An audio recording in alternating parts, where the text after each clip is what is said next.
Hi dear friends, അസ്സലാമു അലൈക്കും, നമസ്കാരം. Welcome to Seema foods. പെട്ടെന്ന് ഉണ്ടാക്കാൻ പറ്റുന്ന ഒരു ബീഫ് കറിയാണ് നിങ്ങൾക്ക് ഷെയർ ചെയ്യുന്നത്. നേരെ റെസിപ്പിയിലേക്ക് കിടക്കാം. കൂടുതൽ ജോലിയൊന്നും ഇല്ലാണ്ട് എളുപ്പത്തിൽ വെക്കാൻ പറ്റുന്ന ഒരു കിഡിലൻ റെസിപ്പിയാണ് ഇന്ന് ഷെയർ ചെയ്യുന്നത്.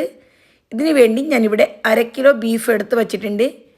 ഇനി ബീഫ് കഴുകി വൃത്തിയാക്കി വെള്ളമൊക്കെ വാർന്നു കഴിഞ്ഞാൽ ഇതിലേക്ക് 2 തക്കാളി, 3 സവാള, 2 ടേബിൾ സ്പൂൺ ഇഞ്ചി വെളുത്തുള്ളി പേസ്റ്റ്, 4 പച്ചമുളക്, കുറച്ച് കറിവേപ്പില, ഇനി മുളക് പൊടി 1/4 ടേബിൾ സ്പൂൺ നല്ല എരിവുള്ള മുളക് പൊടി, മല്ലിപ്പൊടി 1 table spoon, garam masala powder 1 teaspoon, 1 teaspoon pepper powder, 1/2 teaspoon മഞ്ഞൾപ്പൊടി, 1 ടേബിൾ സ്പൂൺ ഓയിൽ.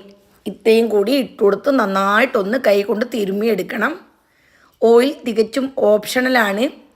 ഓയിൽ വേണമെന്നുണ്ടെങ്കിൽ മാത്രം ഒഴിച്ചു കൊടുത്താൽ മതി.